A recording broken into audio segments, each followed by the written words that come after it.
Canada என்பது கூட அமெரிக்காவை பகைத்து செல்ல முடியாத ஒரு நாடு என்பதை நாங்கள் பல சந்தர்ப்பங்களிலும் கதைத்திருக்கின்றோம். அந்த வகையில் பார்க்க போனால் நிச்சயமாக அந்த அகல கால் வைத்தல் என்பதற்குரிய நிலையில் அமெரிக்கா இருக்குமா? அவ்வாறு இருக்கும் பொழுது அது சில வேளைகளில் மாற்று ஏற்பாடுகளை எல்லாம் உலகில் ஏற்படுத்த செய்யும் என்கின்ற தன்மைகள் கூட இருக்கின்றன. வெனிசுலாவின் மீதான தாக்குதல் அல்லது அந்த அதிபரை கைப்பற்றியது என்பது மக்களால் வரவேற்கப்படுகின்ற ஒரு செயலாக கூட பார்க்கப்படலாம் ஏனென்றால் அவர்களுடைய சோசலிசத்தின் தன்மை என்பது அல்லது அவர்களுடைய கூட்டு என்பது அங்கே மக்கள் மத்தியில் அவர்களுக்குரிய வாழ்வாதாரத்தை இல்லாமல் செய்வதாகவும் அல்லது பலர் வெளியேறி அமெரிக்கா, கனடா, ஐரோப்பா போன்ற நாடுகளுக்கு சென்றதாகவும் நிகழ்வுகள் இருக்கின்றன என்பதில் எந்தவித இரண்டாம் கருத்தும் இல்லை. அதைவிட ஜனநாயக முறையில் தேர்ந்தெடுக்கப்படாத அல்லது இடம்பெறாத தேர்தலாக அவரது கடந்த தேர்தல் கருதப்பட்டு கனடா கூட அவருக்கு எதிரான நிலைப்பாட்டை எடுக்கின்றது. கனடா கூட அவரது கைது என்பதை தற்பொழுது ஆதரிக்கின்றது. அதனை இன்று மாகாணி அவர்கள் குறிப்பிட்டிருக்கிறார். கனடாவின் ஐநாவுக்கான முன்னாள் தூதுவர் ரே இது பற்றி கருத்து தெரிவிக்கிற போது சொல்லியிருக்கிறார், வெனிசுவேலா என்பது வெறுமனே ஒரு ட்ரெய்லர் மாத்திரம்தான். அது ஒரு அமெரிக்கா தன்னுடைய அயல் பக்கத்தில் பகுதியில் இருக்கிற மேற்கத்திய நாடுகளை தன்னுடைய ஆட்சிக்கு அதிகாரத்துக்கு கீழே கொண்டு வருவதற்காக காண்பித்திருக்கிற யாரை வேண்டுமானாலும் எந்த நேரத்தில் வேண்டுமானாலும் தான் தன்னுடைய பிடிக்குள்ளே கையகப்படுத்தி தன்னுடைய ஆட்சியை அங்கே நிலைநாட்ட முடியும் என்பதை காண்பிப்பதற்கான ஒரு ட்ரெய்லராகத்தான் இந்த வெனிசுவேலா மீதான படையெடுப்பு குறித்த நிகழ்வு இருக்கிறது. ஆக அதில் மிக பிரதானமானது கனடா. அதை ஒரு மெனு என்று சொல்லி அந்த மெனுவிலே கனடாவும் இருக்கிறதாக அவர் குறிப்பிட்டு சொல்லி இருக்கிறார். ஏர்ஃபோர்ஸ் ஒன்னில் வைத்து ஒரு கருத்தை சொல்லுகின்ற பொழுது அதற்கு அவர்கள் முற்று முழுதாக தலையாட்டி ஆமாம் அப்படித்தான் என்கின்றதும் அதை ஒரு பரிகாசமாக செய்வதும், ஒரு ஆளுமை உள்ள தலைவன் எவ்வாறு ஒரு அறிவுறுத்தலை விடுப்பது போன்ற கருத்தியில் இல்லாமல் இது ஏதோ ஒரு உணவகத்தில் கதைப்பது போலவோ அல்லது ஒரு அங்காடியில் கதைப்பது போலவோ தான் அவருடைய நடவடிக்கையும் அவருடைய அதிகாரிகள் இல்ல, அவருடைய அமைச்சர்களின் செயற்பாடுகள் கூட இருக்கின்றன. போப்ரே அவர்கள் ஒன்டாரியோ மாகாணத்தின் முதல்வராக இருந்தவர். அதன் பிறகு மத்திய அரசில் பல பதவிகளை வகித்தவர். நன்கே அறியப்பட்ட ஒரு பிரமுகர். இலங்கை இனப்பிரச்சினை விவகாரத்தில் கூட பார்வையாளராக கலந்து கொண்ட, கனடாவின் சார்பிலாக கலந்து கொண்ட ஒரு நபராக இருக்கின்ற ஒரு மூத்த அரசியல்வாதி. அவர் கனடா கூட பாதுகாப்பாக இருக்க வேண்டிய ஒரு கட்டத்தை அடைகின்றது என்பதை குறிப்பிட்டிருக்கின்றார்.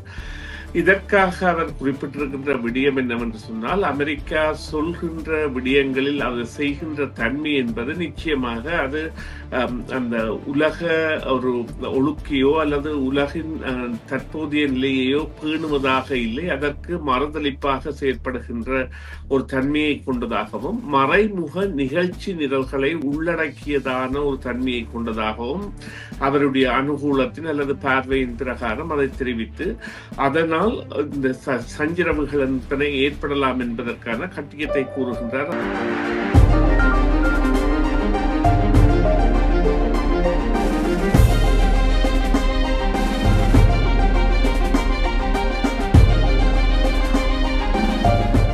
சமூக அரசியல் தரப்புகள் அணிகள் மிக முக்கியமான விடயங்களை பேசுவதற்கான நேரமாக இருக்கிறது. அந்த வகையில் வெனிசுவேலா அரசு தலைவர் மடுரோவினுடைய கைதும் அமெரிக்காவினுடைய எதேச்சதிகாரமான செயற்பாடும் குறித்து உலக நாடுகள் முழுக்கவுமே இன்றைக்கு பேச்சாக இருக்கிறது. அப்படி இருக்க கனடாவின் ஐநாவுக்கான முன்னாள் தூதுவர் ரே இது பற்றி கருத்து தெரிவிக்கிற போது சொல்லியிருக்கிறார், வெனிசுவேலா என்பது வெறுமனே ஒரு ட்ரெய்லர் மாத்திரம்தான்.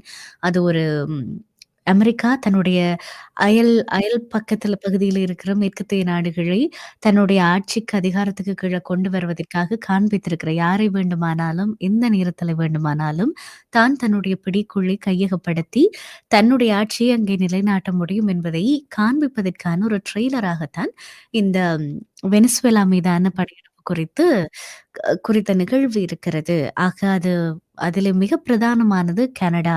அதை ஒரு மெனு என்று சொல்லி அந்த மெனுவிலே கனடாவும் இருக்கிறதாக அவர் குறிப்பிட்டு சொல்லி இருக்கிறார். குறிப்பாக அவர் இந்த 51வது மாநிலமாக கனடாவை அடையாளப்படுத்தியது முதற்கொண்டு நிறைய விடயங்களை அதிலே பதிவு செய்திருக்கிறார். ஆக இது குறித்து பேச போறோம். காரணம், இப்பொழுது கனடாவிலே நிலவுகிற இந்த வேலையில்லா பற்றாக்குறை, இந்த இப்பொழுது இருக்கிற உட்கட்டமைப்புகளில இருக்கிற குறைபாடுகள், வாழ்வதற்கு பொருத்தமற்ற ஒரு நாடாக மெதுமெதுவாக கனடாவிலே மாறிக்கொண்டு வரும் சூழ்நிலைகள், இவைகள் எல்லாமும் ஒரு சாராரை பேச வைத்திருக்கிறது. ஒருவேளை கனடா அமெரிக்காவோடு இணைந்து விடுமோ! இப்படி போனால் என்கிற மாதிரியான பேச்சை கூட உருவாக்கி இருக்கிறது. ஒரு பக்கம் இந்த கருத்து வேறு பதிவாகி இருக்கிறது. ஆக இது ஒரு சுயாட்சியுள்ள ஒரு நாடாக கனடாவுக்கான பேசுவதற்கான ஒரு வழியை திறந்து கொடுத்திருக்கிற ஒரு ஒரு தலைப்பாக மாறி இருக்கிறது. நாங்கள் சுரேஷ் தர்மாவோடு பேசப் போகிறோம். வணக்கம் தர்மா. வணக்கம், வணக்கம் பிரியா, வணக்கம் நேர்களே. மற்றொரு உரையாடலிலே உங்களை சந்திப்பதில் மகிழ்ச்சி தர்மா. நான் ஏற்கனவே சொன்னது போல, ரேயனுடைய இந்த கருத்தை நீங்கள் எப்படி பார்க்கிறீர்கள்? நிச்சயமாக போப்ரே அவர்கள் ஒன்டாரியோ மாகாணத்தின் முதல்வராக இருந்தவர். அதன் பிறகு மத்திய அரசில் பல பதவிகளை வகித்தவர். நன்கே அறியப்பட்ட ஒரு பிரமுகர். இலங்கை இனப்பிரச்சினை விவகாரத்தில் கூட பார்வையாளராக கலந்து கொண்ட, கனடாவின் சார்பிலாக கலந்து கொண்ட ஒரு நபராக இருக்கின்ற ஒரு மூத்த அரசியல்வாதி. கல்வித்தன்மையில் கூட ஆக்ஸ்போர்ட் பல்கலைக்கழகத்தில் கற்றுத் தேர்ந்த ஒருவராகவும், அதேவேளை இந்த இனங்கள் சார்ந்த பிரச்சனைகள் தொடர்பான விடயங்களில் அதிகம் அக்கறையுடையவராகவும் இருக்கின்ற ஒருவராக இருக்கின்ற பொப்ரே அவர்கள் இப்பொழுது 5 ஆண்டுகளுக்கு மேலாக ஐக்கிய நாடுகள் அவைக்கான தூதுவராக, கனடாவின் தூதுவராக இருந்திருந்தார் என்பது இருக்கின்ற. அதை வைத்து இப்பொழுது இந்த குளோபல் நியூஸ் என்கின்ற ஊடகம் அவரிடம் கேட்டிருக்கின்ற கேள்விகளுக்கான பதிலாக அவர் கனடா கூட பாதுகாப்பாக இருக்க வேண்டிய ஒரு கட்டத்தை அடைகின்றது என்பதை குறிப்பிட்டிருக்கின்றார். இதற்காக அவர் குறிப்பிட்டிருக்கின்ற விடயம் என்னவென்று சொன்னால், அமெரிக்கா சொல்கின்ற விடயங்களில் அது செய்கின்ற தன்மை என்பது நிச்சயமாக அது அந்த உலக ஒரு ஒழுக்கையோ அல்லது உலகின் தற்போதைய நிலையையோ பேணுவதாக இல்லை, அதற்கு மறுதளிப்பாக செயற்படுகின்ற ஒரு தன்மையை கொண்டதாகவும், மறைமுக நிகழ்ச்சி நிரல்களை உள்ளடக்கியதான ஒரு தன்மையை கொண்டதாகவும் அவருடைய அனுகூலத்தின் அல்லது பார்வையின் பிரகாரம் அதை தெரிவித்து, அதனால் இந்த சஞ்சரவுகள் என்பன ஏற்படலாம் என்பதற்கான கட்டியத்தை கூறுகின்றார். அதாவது 10ஓடு 11ஆக இதை கடந்து செல்லக்கூடிய விடயமல்ல என்று. அதே நேரம் கனடா என்பது கூட அமெரிக்காவை பகைத்து செல்ல முடியாத ஒரு நாடு என்பதை நாங்கள் பல சந்தர்ப்பங்களிலும் கதைத்திருக்கின்றோம். அந்த வகையில் பார்க்க போனால் நிச்சயமாக அந்த அகல கால் வைத்தல் என்பதற்குரிய நிலையில் அமெரிக்கா இருக்குமா? அவ்வாறு இருக்கும் பொழுது அது சில வேளைகளில் மாற்று ஏற்பாடுகளை எல்லாம் உலகில் ஏற்படுத்த செய்யும் என்கின்ற தன்மைகள் கூட இருக்கின்றன. இருந்த பொழுதிலும் அவரது கருத்தியலின் அதாவது உள் அர்த்தம் என்னவாக இருக்கின்றது என்றால், இது வெறுமனே அலட்சியப்படுத்தக்கூடிய ஒரு அபாயம் அல்ல நம்மை சூழ்ந்திருப்பது. வெனிசுலாவின் மீதான தாக்குதல் அல்லது அந்த அதிபரை கைப்பற்றியது என்பது மக்களால் வரவேற்கப்படுகின்ற ஒரு செயலாக கூட பார்க்கப்படலாம். ஏனென்றால் அவர்களுடைய சோசலிசத்தின் தன்மை என்பது அல்லது அவர்களுடைய கூட்டு என்பது அங்கே மக்கள் மத்தியில் அவர்களுக்குரிய வாழ்வாதாரத்தை இல்லாமல் செய்வதாகவும், அல்லது பலர் வெளியேறி அமெரிக்கா, கனடா, ஐரோப்பா போன்ற நாடுகளுக்கு சென்றதாகவும் நிகழ்வுகள் இருக்கின்றன என்பதில் எந்தவித இரண்டாம் கருத்தும் இல்லை. அதைவிட அந்த ஜனநாயக முறையில் தேர்ந்தெடுக்கப்படாத அல்லது இடம்பெறாத தேர்தலாக அவரது கடந்த தேர்தல் கருதப்பட்டு கனடா கூட அவருக்கு எதிரான நிலைப்பாட்டை எடுக்கின்றது. கனடா கூட அவரது கைது என்பதை தற்பொழுது ஆதரிக்கின்றது. அதனை இன்று மாகாணி அவர்கள் குறிப்பிட்டிருக்கின்றார். எனவே அவ்வாறான ஒரு நடவடிக்கைக்கு இந்த நாடுகள் செல்வதற்கான காரணம், அவ்வாறு ஒரு நடவடிக்கை என்பது தேவை என்பதை ஒத்துக்கொண்டிருக்கின்றன. ஆனால் அது கலந்தாலோசித்து செய்யப்படாத ஒரு நடவடிக்கையாக தற்பொழுது பார்க்கப்படுகின்றது, ஒரு ஆக்கிரமிப்பாக, அதாவது பொருளாதாரத்தை ஆக்கிரமிப்பதற்காக. எனவே அவ்வாறாக பொருளாதார நிலைகள் மற்றும் தங்களுடைய பாதுகாப்பு நிலைகள் குறித்து அமெரிக்கா கரிசனை செலுத்துகின்ற பொழுது சில வேளைகளில் இந்த கருத்தியல்பு என்பது நிச்சயமாக இவர்களது ஒரு பின்பக்க நிகழ்ச்சி நிரல் அல்லது மறைமுக நிகழ்ச்சி நிரலின் பொழுது சில வேளைகளில் கலந்திருக்கலாம். அதாவது 10 முட்டாள்கள் சேர்ந்து கதைக்கின்ற ஒரு சபை போல்தான் டொனால்ட் ட்ரம்ப் அவர்களுடைய கருத்தியலோ அல்லது அவருடன் இருக்கின்ற அதிகாரிகளின் செயற்பாடுகளோ பார்ப்பதற்கு பரிதாபமாக கூட இருக்கும். என்றால் அவர் ஏர்ஃபோர்ஸ் 1 வைத்து ஒரு கருத்து கருத்தை சொல்லுகின்ற பொழுது அதற்கு அவர்கள் முற்று முழுதாக தலையாட்டி ஆமாம் அப்படித்தான் என்கின்றதும் அதை ஒரு பரிகாசமாக செய்வதும், ஒரு ஆளுமை உள்ள தலைவன் எவ்வாறு ஒரு அறிவுறுத்தலை விடுப்பது போன்ற கருத்தியல் இல்லாமல் இது ஏதோ ஒரு உணவகத்தில் கதைப்பது போலவோ அல்லது ஒரு அங்காடியில் கதைப்பது போலவோ தான் அவருடைய நடவடிக்கையும் அவருடைய அதிகாரிகள் இல்ல, அவருடைய அமைச்சர்களின் செயற்பாடுகள் கூட இருக்கின்றன. எனவே அவ்வாறு கதைப்பவற்றை எல்லாம் நாங்கள் காணாமல் விடக்கூடாது என்பதுதான் இவருடைய கருத்தியலாக இருக்கின்றது. நிச்சயமாக. அதே நேரம் வெனிசுவேலா மக்களினுடைய மனநிலை வேறுவாறாக, வேறு மாதிரியாக சித்தரிக்கப்படுகிறது. அங்கே வெனிசுவேலாவினுடைய வளங்கள் வீணடிக்கப்பட்டதாகவும், எந்த விதமான அபிவிருத்தியும் இல்லாமல், அது அமெரிக்காவினுடைய கைக்கு கைமாறி இருப்பது என்பது மிக நல்ல விடயம் என்கிற வகையில் வெனிசுவேலா மக்கள் அதை கொண்டாடுகிறார்கள் என்கிற சாரப்படவும், இன்னொரு பக்கம் மற்றைய நாடுகளைச் சேர்ந்தவர்கள் அதை தவறாக விளங்கிக் கொண்டு, நாங்கள் தான் கண்டனம் செய்கிறோமே ஒழிய, வெனிசுவேலா இதை ஒரு திருவிழா போல கொண்டாடுகிறது என்கிற சாரப்பட பொதுவெளியிலே கருத்துக்களை பார்க்கக்கூடியதாக இருக்கிறது. இதை நீங்கள் எப்படி பார்க்கிறீர்கள்? இல்ல நிச்சயமா 2 பக்கமும் ஒரு நாணயத்திற்கு இருப்பது போல அங்கே 2 பக்க வாதங்களும் இருக்கின்றன. அமெரிக்கா என்பது வெளியேற்றப்பட்டது. இவருக்கு முதல் தலைவராக இருந்த ஷா அவர்கள் மறைந்த பொழுது, அவர் புற்றுநோய் காரணமாக மறைந்தார் நான் நினைக்கிறேன் 2013ஆம் ஆண்டு அன்று. அதன் பிறகுதான் இவர் வந்திருந்தார். தற்பொழுது கைது செய்யப்பட்டிருக்கின்ற ஜனாதிபதியாக இருந்தவர்.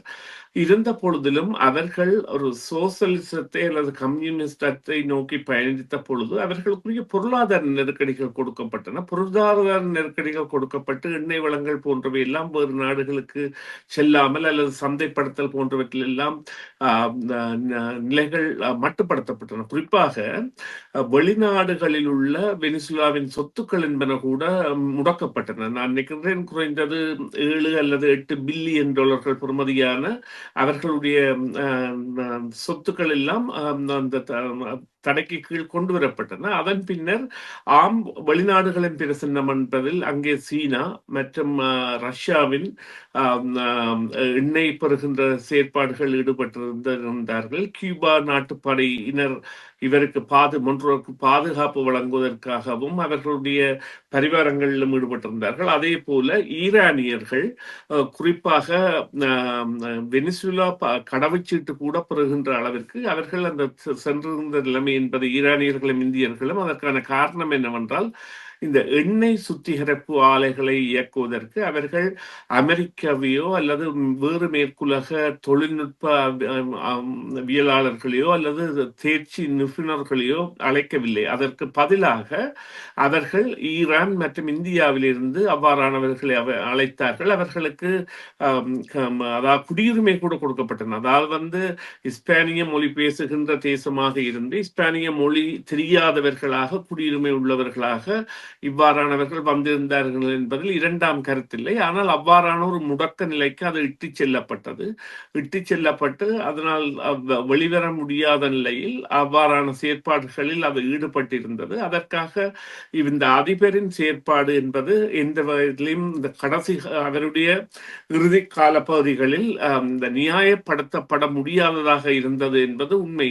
அதை நாங்கள் ஏற்றுக்கொள்ள வேண்டும். ஆனால் அதற்கான வழியாக ஒரு நாட்டை கைப்பற்றுவது சரியா என்றால் இல்லை என்றுதான் அமெரிக்காவை சேர்ந்த பத்திரிகைகளோ ஊடகங்களோ அல்லது முதிர்ச்சியுள்ள தலைவர்களோ அல்லது இங்கிலாந்து மற்றும் ஐரோப்பாவை சேர்ந்தவர்களோ அல்லது அங்குள்ள அந்த ஊடகங்களின் தலையங்கங்களோ, குறிப்பாக இந்த எடிட்டோரியல் போர்ட்ஸ் அல்லது அந்த ஆசிரியர் தலையங்கங்கள், குறிப்பாக நேற்றைய ஆசிரியர் தலையங்கத்தில் குளோப் அண்ட் மெயில், கனடாவில் இருந்து வருகின்ற குளோப் அண்ட் மெயில் எழுதியிருந்தது.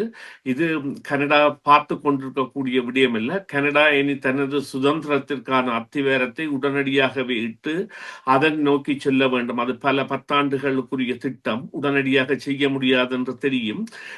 ஆனால் அதனை நாங்கள் உடனடியாக செய்ய வேண்டும் என்று இவ்வாறு இந்த எடிட்டோரியல் அந்த போர்டு என்கின்ற ஆசிரியர் தலையங்க குழுக்களில் இருப்பவர்கள் சாதாரணமாக ஒரு 10ஓடு 11 கருத்துக்களை சொல்லிவிட்டு செல்பவர்கள் இல்லை. எனவே இந்த ஒரு ஜனநாயக உலகின் பார்வையில் இந்த ஆக்கிரமிப்பு என்பது பிழை, ஆனால் அவரின் கைது என்பது ஏற்கப்பட வேண்டியது என்று ஒன்று என்கின்ற நிலை என்பது இருக்கின்றது. அதேவேளை நான் குறிப்பிட்டது போல இந்த ஊடக உலகின் இந்த பங்கு என்பதும் அவர்கள் நிச்சயமாக இதனை ஒரு ஆரோக்கியமான அல்லது ஆரவாரத்துடன் வரவேற்கின்ற விடயமாக பார்க்கவில்லை. இது அவதானமாக மற்ற நாடுகளுக்கான எச்சரிக்கையாக பார்க்கின்றார்கள். அதனைத்தான் நான் குளோபல் மெயிலை உதாரணப்படுத்தி கூறியிருந்தேன். அதே போல எட்மண்ட் அண்ட் சன் என்பதில் கூட அந்த லெட்டர் டு எடிட்டர்ஸ் என்கின்ற ஆசிரியர்களுக்கு கடிதம் எழுதுகின்ற ஒரு கடிதத்தில் அங்குள்ள நீர் ஒருவர் இந்த பயத்தை வெளியிட்டிருக்கின்றார். அதாவது கனடா அடுத்ததாக அகப்படுமா இவ்வாறான சிக்கலுக்குள் என்று. எனவே பொப்ரே அவர்கள் கூறியது என்பது நிச்சயமாக ஒரு ஆழமான அவதானத்துடன் கையாளப்பட வேண்டிய ஒரு தேவை உள்ள விடயம். இந்த நேரத்தில் இந்த கட்சிகள் அனைத்தும் ஒருமித்து ஒரு குழுவை அமைக்க வேண்டிய தேவை ஒன்றையும் இது ஏற்படுத்தி இருக்கின்றது என்றால், இந்த கட்சி அரசியலை விட்டு நாட்டு அரசியல் என்கின்ற ரீதியில் பயணிக்க வேண்டிய தேவையை அடையாளப்படுத்தப்பட்ட அல்லது அங்கீகரிக்கப்பட்ட தேசிய கட்சிகள் தற்பொழுது கொண்டிருக்கின்றன. மிக்க நன்றி சுரேஷ் தர்மா. இந்த உரையாடலில் எங்களோடு இணைந்தமைக்காக மீண்டும் ஒரு உரையாடலில் உங்களை சந்திக்கலாம். நன்றி. நன்றி பிரியா. நன்றி நேயர்களே. மீண்டும் ஒரு பொழுதில் சந்திப்போம். டிவிஐ யூடியூப் சேனலில் இணைந்திருக்கும் நேயர்கள் அனைவருக்கும் எமது நன்றி.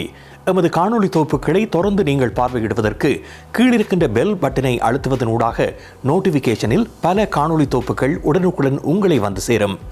அருகில் இருக்கின்ற முக்கிய காணொளி தொகுப்புகளையும் பார்வையிட தவறாதீர்கள்.